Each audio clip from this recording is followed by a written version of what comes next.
ಈ ಕೋವಿಡ್ ಲಸಿಕಾ ಕಾರ್ಯಕ್ರಮ ಸ್ವಸ್ತಿ ಕ್ರಿಕೆಟರ್ಸ್ ಮತ್ತು ಬ್ರಹ್ಮಶ್ರೀ ನಾರಾಯಣ ಗುರು ಬಿಲ್ಲವ ಸೇವಾ ಸಂಘ ಮತ್ತು ಮಹಿಳಾ ವಿಭಾಗದ ವತಿಯಿಂದ ನಡೆಯುತ್ತಿರುವಂಥ ಹಾಗೂ ಉಲ್ಲಾಲ ಸಮುದಾಯ ಆರೋಗ್ಯ ಕೇಂದ್ರ ವತಿಯಿಂದ ನಡೆಯುತ್ತಿರುವಂಥ ಈ ಒಂದು ಕೋವಿಡ್ ಲಸಿಕಾ ಕಾರ್ಯಕ್ರಮ.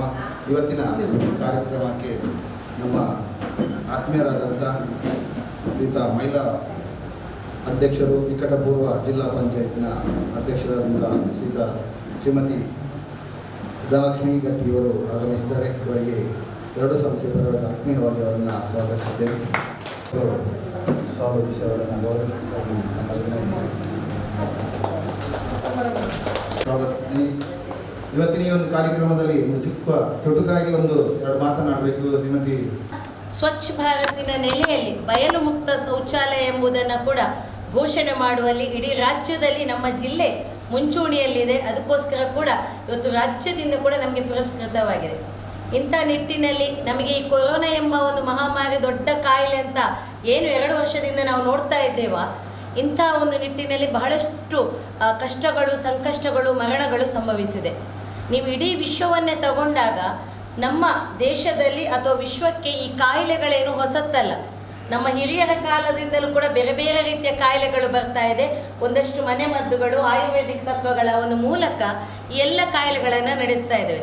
ಆದರೆ ಇವತ್ತು ವಿಶೇಷವಾಗಿ ಬಹಳ ಕೆಲವೇ ಗಂಟೆಗಳ ಅವಧಿಯಲ್ಲಿ ನಮ್ಮ ಸ್ವಸ್ತಿಕ್ ಫ್ರೆಂಡ್ಸ್ ಕ್ಲಬ್ ಮತ್ತು ಈ ನಾರಾಯಣ ಗುರು ವೇದಿಕೆಯ ಎಲ್ಲ ಮಾತೃ ಮಂಡಳಿ ಇರ್ಬೋದು, ಮಹಿಳಾ ಮಂಡಳಿಯವರು ಸೇರಿಕೊಂಡು ಇವತ್ತು ಕೋವಿಡ್ ಲಸಿಕಾ ಕಾರ್ಯಕ್ರಮವನ್ನು ನನಗೆ ಅನಿಸುತ್ತೆ ನಿನ್ನೆ ಸಂಜೆ 5ರಿಂದ ಇವತ್ತು ಬೆಳಿಗ್ಗೆ ಒಳಗಡೆ ಅರೇಂಜ್ಮೆಂಟ್ ಮಾಡ್ಬೋದು ಅಂತ ಹೇಳಿದರೆ ನಮ್ಮ ಸಂಘಟನೆಗೆ ಎಷ್ಟು ಶಕ್ತಿ ಇದೆ ಅಂತೇಳಿ ತಿಳ್ಕೊಳ್ಬೇಕು. ಇಂಥ ಸಂದರ್ಭದಲ್ಲಿ ವೇದಿಕೆಯಲ್ಲಿರುವಂಥ ಎಲ್ಲ ಗಣ್ಯರನ್ನು ಒಂದೇ ಮಾತಿನಲ್ಲಿ ವಂದಿಸುತ್ತಾ, ನಾನು ಈಗಾಗಲೇ ಹೇಳಿದೆ, ನಾವು ಯಾವಾಗ ಮನುಷ್ಯರು ಈ ಪ್ರಪಂಚದಲ್ಲಿ ಜನಿಸಿದೆವು, ಹುಟ್ಟಿದೆವು, ಆಗ ಕಾಯಿಲೆಗಳು ಕೂಡ ಒಂದಲ್ಲ ಒಂದು ರೀತಿಯಲ್ಲಿ ಬರ್ತಾ ಇದೆ. ಪ್ರಕೃತಿ ವಿಕೋಪದಿಂದ ಆಗಿರ್ಬೋದು, ಪ್ರಕೃತಿಗೆ ನಾವು ಮಾಡುವಂಥ ಒಂದಷ್ಟು ದುರದೃಷ್ಟಕರವಾದಂಥ ಘಟನೆಗಳಿಂದ ಕೂಡ ನೋಡ್ತಾ ಇದ್ದೇವೆ. ಆದರೆ ನಾನು 2 ಮಾತಲ್ಲಿ ಹೇಳಲಿಕ್ಕೆ ಇಷ್ಟಪಡೋದು ಸ್ನೇಹಿತರೆ, ಈ ಹಿಂದೆ ಭಾರತಕ್ಕೆ ಒಂದು ಕಾಲ ಇತ್ತು, ಬಹುಶಃ 74ರ ಆ ಒಂದು ಸಂದಿಗ್ಧ ಪರಿಸ್ಥಿತಿಯಲ್ಲಿ ಎಲ್ಲವೂ ಕೂಡ ಆ ತುರ್ತು ಪರಿಸ್ಥಿತಿ ಅಂತ ಸಂದರ್ಭದಲ್ಲಿ ಬೇರೆ ಬೇರೆ ಕಾಯಿಲೆಗಳಲ್ಲಿ ಅದೆಷ್ಟೋ ಮರಣ ಆಗಿದೆ. ಅನಂತರ ಬಂತು, ಈಗಲೂ ನಮಗೆಲ್ಲರಿಗೂ ಕೂಡ ಗೊತ್ತಿದೆ, ನಮ್ಮ ಮನೆಯಲ್ಲಿ ಪುಟ್ಟ ಮಕ್ಕಳಿದ್ರೆ ಹುಟ್ಟುವ ಮಗುವಿನಿಂದ 5 ವರ್ಷದ ಮಗುವಿನ ತನಕ ಪೋಲಿಯೋ ಲಸಿಕೆಯನ್ನು ಕೊಡ್ತಾ ಇದ್ದೆವು. ಆದರೆ ಈ ಹಿಂದೆ ಸರ್ಕಾರಗಳಿರ್ಬೋದು, ಈ ಹಿಂದೆ ಇರುವಂಥ ವ್ಯವಸ್ಥೆ ಹೇಗಿತ್ತಂತ ಹೇಳಿದರೆ ಆ ಲಸಿಕೆಯನ್ನು ಕಂಡುಹಿಡಲಿಕ್ಕೆ 20ರಿಂದ 24 ವರ್ಷ ಬೇಕಾಗಿತ್ತು. ನಾನು ಯಾವುದೇ ಸರ್ಕಾರ ಇರಲಿ, ಅದು ಯಾವುದೇ ಆಡಳಿತ ಇರಲಿ, ಒಬ್ಬ ಮೋದಿಯ ಅಂತಹ ಒಬ್ಬ ದಟ್ಟ ಅಥವಾ ಒಂದು ದಿಟ್ಟ ನಾಯಕನ ಒಂದು ನೇತೃತ್ವದಲ್ಲಿ ಅಂತಹ ಒಂದು ಮಹಾಮಾರಿ ವಿಶ್ವವನ್ನೇ ಕಾಡ್ತಾ ಇರುವಾಗ ಇಡೀ ಭಾರತಕ್ಕೆ ಉಚಿತವಾಗಿ ಇವತ್ತು ಲಸಿಕೆಯನ್ನು ಕೊಟ್ಟು ಜನರನ್ನು ರಕ್ಷಣೆ ಮಾಡ್ತಾ ಇದ್ದಾರೆ ಅಂತ ಹೇಳಿದರೆ ಅದು ನಮ್ಮ ದೇಶದ ಹೆಮ್ಮೆ ಮತ್ತು ನಮ್ಮ ದೇಶದ ಪರಂಪರೆ ಅಂತ ಹೇಳ್ಬೋದು. 25 ವರ್ಷ ತಗೊಳ್ಳಿಲ್ಲ, 2 ವರ್ಷದ ಒಳಗಡೆ ನಮ್ಮ ದೇಶದಲ್ಲಿರುವಂಥ ಎಷ್ಟೋ ಕೋಟಿ, ಸುಮಾರು 60 ಕೋಟಿ ಜನರಿಗಿಂತಲೂ ಹೆಚ್ಚಾಗಿ ಉಚಿತ ಲಸಿಕೆಯನ್ನು ಇವತ್ತು ಕೊರೋನಾ ವ್ಯಾಕ್ಸಿನೇಷನ್ ಆಗ್ತಾ ಇದೆ. ಅದು ಕೋವ್ಯಾಕ್ಸಿನ್ ಇರ್ಬೋದು, ಕೋವಿಶೀಲ್ಡ್ ಇರ್ಬೋದು. ನೀವು ಬೇರೆ ದೇಶಗಳಲ್ಲಿ ನಿಮ್ಮ ಸ್ನೇಹಿತರು ಅಥವಾ ನಿಮ್ಮ ಮನೆಯವರೆಲ್ಲ ಇದ್ರೆ ಕೇಳಿ, ಅವ್ರು ಕೆಲಸಕ್ಕೆ ಹೋಗ್ಬೇಕಿದ್ರೆ ಅಲ್ಲಿ ಪೇ ಮಾಡಿ ತಗೊಳ್ಬೇಕು. ಅದರದ್ದು ಸರ್ಕಾರ ಉಚಿತವಾಗಿ ಬನ್ನಿ ನಾವು ಕೊಡ್ತಾ ಇದೆ ಅಂತ ಹೇಳ್ತಾ ಇದೆ. ಇವತ್ತು ಬೆಳಿಗ್ಗೆ ನನಗೆ ಜಿಲ್ಲಾಡಳಿತದಿಂದ ಬಂದ ವರದಿಯ ಪ್ರಕಾರ ನಿನ್ನೆ ತನಕ 10,75,000 ವ್ಯಾಕ್ಸಿನೇಷನ್ ನಮ್ಮ ದಕ್ಷಿಣ ಕನ್ನಡ ಜಿಲ್ಲೆಯಲ್ಲಿ ಆಗಿದೆ. ಸೊ ನಾವೆಲ್ಲ ಭಾಗ್ಯವಂತರಂತ ತಿಳ್ಕೊಳ್ಳುವ ಸ್ನೇಹಿತರೆ. ಅಂಥ ಸಂದರ್ಭದಲ್ಲಿ ಇನ್ನೂ ಕೆಲವಿದೆ. 2 ವ್ಯಾಕ್ಸಿನ್ ಇವತ್ತು ಮತ್ತೆ ಕೆಲವೆಲ್ಲ ಓಡಾಡ್ತಾ ಇದೆ. 2 ವ್ಯಾಕ್ಸಿನ್ ತಗೊಂಡ ಕೂಡಲೇ ನಮಗೆ ಕಾಯಿಲೆ ಬರುವುದಿಲ್ವಾ ಅಂತೇಳಿ. ಖಂಡಿತವಾಗಿಯೂ ಮುಂಜಾಗೃತವಾಗಿದ್ದರೆ ಖಂಡಿತ ಕಾಯಿಲೆಗಳು ಅಥವಾ ಈ ಸೋಂಕು ಬರುವುದಿಲ್ಲ. ಆದರೆ ಬೇಕಾಬಿಟ್ಟು ನನಗೆ ವ್ಯಾಕ್ಸಿನ್ ಆಗಿದೆ, ನಾನು ಹೇಗೂ ಓಡಾಡ್ಬೋದು ಅಂತ ಹೇಳ್ಕೊಂಡು ಸರ್ಕಾರ ಕೊಟ್ಟಿರುವಂಥ ಲಸಿಕೆಯನ್ನು ದೂರಬೇಡಿ. ಮರಣ ಒಬ್ಬ ಮನುಷ್ಯನಿಗೆ ಪೆಟ್ಟಿಗೆಯಲ್ಲಿದ್ದರೂ ಕೂಡ ಬರ್ತದೆ. ನಾವು ಅಜಾಗ್ರತೆ ಮಾಡಿದರೆ ನಾವು ಹೋಗುವಂಥ ದಾರಿಯಲ್ಲಿ ಕೂಡ ನಾವು ಬೀಳುವಂಥ ಪರಿಸ್ಥಿತಿ ಇದೆ.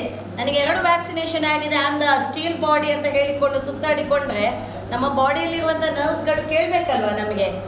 ಸೊ ಇದು ಒಂದು ರೀತಿಯ ಸೋಂಕು. ಅಂಥ ಒಂದು ನಿಟ್ಟಿನಲ್ಲಿ ನಮಗೆ ಇವತ್ತು ಉಚಿತವಾಗಿ ಸರ್ಕಾರದ ಜಿಲ್ಲಾಡಳಿತದ ಮೂಲಕ ಈ ಒಂದು ನಮಗೆ ಉಚಿತವಾದಂಥ ಲಸಿಕೆಯನ್ನು ನಮ್ಮ DHO ಆದಂಥ ಡಾಕ್ಟರ್ ಕಿಶೋರ್ ಆಗಿರ್ಬೋದು, ಡಾಕ್ಟರ್ ರಾಜೇಶ್ ಅವರಾಗಿರ್ಬೋದು ಮತ್ತು ಅವರ ಇಡೀ ತಂಡ, ಸನ್ಮಾನ್ಯ ರಾಜ್ಯಾಧ್ಯಕ್ಷರಾದ ನಳಿನ್ ಕುಮಾರ್, ನಮ್ಮ ಕಟೀಲ್ಜಿ ಆಗಿರ್ಬೋದು, ನಮ್ಮ ಸಚಿವರುಗಳಾಗಿರ್ಬೋದು ಮತ್ತು ನಮ್ಮ ಜಿಲ್ಲೆಯ ಎಲ್ಲ ಶಾಸಕರುಗಳು ಮತ್ತು ಜನಪ್ರತಿನಿಧಿಗಳು ಎಲ್ಲ ಸೇರಿಕೊಂಡು ಸರ್ಕಾರದ ಈ ಯೋಜನೆಯನ್ನು ಪ್ರತಿ ಕಡೆ ಉಚಿತವಾಗಿ ಮಾಡುವಂಥ ಯೋಜನೆಯನ್ನು ಮಾಡಿದೆ. ಅವರೆಲ್ಲರನ್ನು ಕೂಡ ಈ ಒಂದು ಸಂದರ್ಭದಲ್ಲಿ ಸ್ಮರಿಸ್ತೇನೆ. ಮುಂದಿನ ದಿನಗಳಲ್ಲಿ ಕೂಡ ತಮ್ಮ ಮನೆಯಲ್ಲಿ ಮೊದಲು ನಾವು ವ್ಯಾಕ್ಸಿನೇಟ್ ಆಗೋಣ. 18+ 18ಕ್ಕಿಂತ ಮೇಲ್ಪಟ್ಟಂಥ ನಮ್ಮ ಮನೆಯಲ್ಲಿ ಯಾರಾದರೂ ಬಾಕಿ ಇದ್ದರೆ ದಯವಿಟ್ಟು ಎಲ್ಲ ಸಮುದಾಯ ಆರೋಗ್ಯ ಕೇಂದ್ರಗಳಲ್ಲಿ, ಪ್ರಾಥಮಿಕ ಆರೋಗ್ಯ ಕೇಂದ್ರಗಳಲ್ಲಿ ಉಚಿತವಾಗಿ ಸಿಗುತ್ತೆ. ನಿನ್ನೆ ತಾನೇ ಬಂದ ಮಾಹಿತಿಯ ಪ್ರಕಾರ ಇನ್ನೂ ವಾರಕ್ಕೆ 2-3 ಸಲ ನಮಗೆ ಭಾಳಷ್ಟು ವ್ಯಾಕ್ಸಿನ್ಗಳು ನಮಗೆ ಲಭ್ಯವಾಗುತ್ತೆ. ಯಾರಾದರೂ ಬಿಟ್ಟು ಹೋಗಿದರೆ ಅವರನ್ನು ಇಂಥ ಕಡೆ ಇದೆ ಅಥವಾ ಅಟ್ಲೀಸ್ಟ್ ಒಂದು ವಾಟ್ಸಪ್ ಅಥವಾ ನಿಮ್ಮ ಹಳ್ಳಿಯಲ್ಲಿರುವಂತಹ ಏನು PSCಗಳು ಅಥವಾ ಸಮುದಾಯ ಆರೋಗ್ಯ ಕೇಂದ್ರಗಳನ್ನು ಸಂಪರ್ಕಿಸಲಿಕ್ಕೆ ಹೇಳಿ. ಅವರು ಕೂಡ ಈ ಲಸಿಕೆಯನ್ನು ಪಡೆದು ಎಲ್ಲರೂ ಕೂಡ ಈ ಕೊರೋನಾ ಎಂಬ ಮಹಾಮಾರಿಯನ್ನು ಆದಷ್ಟು ಬೇಗ ಸಾಮಾಜಿಕ ಅಂತರ, ಮಾಸ್ಕ್ ಮತ್ತು ಸ್ಯಾನಿಟೈಸರ್ ಮೂಲಕ ನಾವು ಜಾಗೃತರಾಗೋಣ ಅಂತ ಹೇಳ್ತಾ ಈ ಕಾರ್ಯಕ್ರಮವನ್ನು ಆಯೋಜನೆ ಮಾಡಿದಂಥ ನನ್ನ ಆತ್ಮೀಯ ಮಿತ್ರ ನಿತಿನ್ ಇರ್ಬೋದು ಮತ್ತು ಅವರ ಇಡೀ ತಂಡಕ್ಕೆ ಶುಭವಾಗಲಿ. ಇಂಥ ಜನಪರ ಕಾರ್ಯಕ್ರಮಗಳು ಕೇವಲ ಫ್ರೆಂಡ್ಸ್ ಕ್ಲಬ್ ಅಥವಾ ಸಂಘಟನೆ ಅಂತ ಹೇಳಿದರೆ ಏನೋ ಕ್ರಿಕೆಟ್ ಆಡಲಿಕ್ಕೆ, ಸ್ಪೋರ್ಟ್ಸ್ ಆಡಲಿಕ್ಕೆಲ್ಲ, ಇಂಥ ಸಾಮಾಜಿಕ ಕಳಕಳಿಯ ಕಾರ್ಯಕ್ರಮಗಳನ್ನು ಮಾಡಿದರೆ ಮಾತ್ರ ಇದು ಜನರ ಮನೆ ಮಾತಾಗ್ತದೆ. ಜೊತೆಗೆ ಎಲ್ಲರಿಗೂ ಕೂಡ ಪ್ರೇರಣೆ ಆಗ್ತದೆ. ನಿಮ್ಮ ಪ್ರೇರಣೆಯಿಂದ ಇನ್ನಷ್ಟು ಈ ಪರಿಸರದಲ್ಲಿ ಕ್ಯಾಂಪ್ಗಳಾಗಲಿ ಮತ್ತು ನಿಮ್ಮ ಫ್ರೆಂಡ್ಸ್ ಕ್ಲಬ್ಬಿಂದ ಇನ್ನಷ್ಟು ಜನಪರ ಕಾರ್ಯಕ್ರಮಗಳಾಗಿ ಸಮಾಜದ ಕಟ್ಟ ಕಡೆಯ ವ್ಯಕ್ತಿ ಕೂಡ ಇದರ ಲಾಭ ದೊರಕಲಿ ಎಂಬ ಶುಭಾಶಯದೊಂದಿಗೆ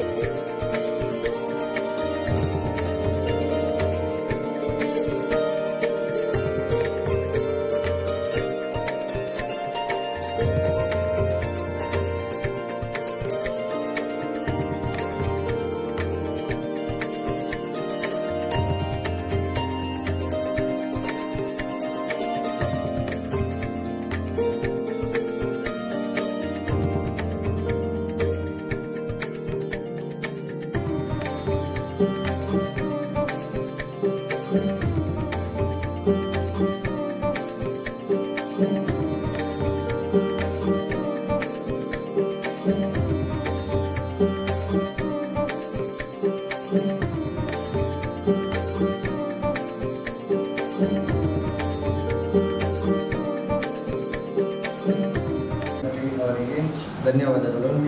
ಹಾಗೆ ಇಂದಿನ ಕಾರ್ಯಕ್ರಮದ ಕೇಂದ್ರ ಬಿಂದುವಾಗಿರುವ ಆರೋಗ್ಯ ಕೇಂದ್ರದ ಸಿಬ್ಬಂದಿ ವರ್ಗದವರಿಗೆ ತುಂಬ ಧನ್ಯವಾದಗಳು. ಕಾರ್ಯಕ್ರಮಕ್ಕೆ ಆಗಮಿಸಿದಂಥ ಮಲ್ಲರಾಯ ದೇವಸ್ಥಾನದ ಮುಂದಾಯಾನಿ ಲತೀಶ್ ಪೂಜಾರರಿಗೆ ಧನ್ಯವಾದಗಳು. ನಮ್ಮ ಹೇಮಂತ್ ಶೆಟ್ಟಿ ಅವರಿಗಿಂತ ಧನ್ಯವಾದಗಳು. ರವಿಶಂಕರ್ ಸರ್ವೇಶ್ವರ ಅವರಿಗೂ ಧನ್ಯವಾದಗಳು. ಹಾಗೂ ಅಶೋಕ್ ಕರ್ನಾಟಕ ಇವರಿಗೆ ಧನ್ಯವಾದಗಳು. ಹಾಗೂ ನಿತಿನ್ ರಾಜ್ ಇವರಿಗೆ ಧನ್ಯವಾದಗಳು. ಹಾಗೂ ಅವಿನಾಶ್ ಅವರಿಗೆ ಧನ್ಯವಾದಗಳು.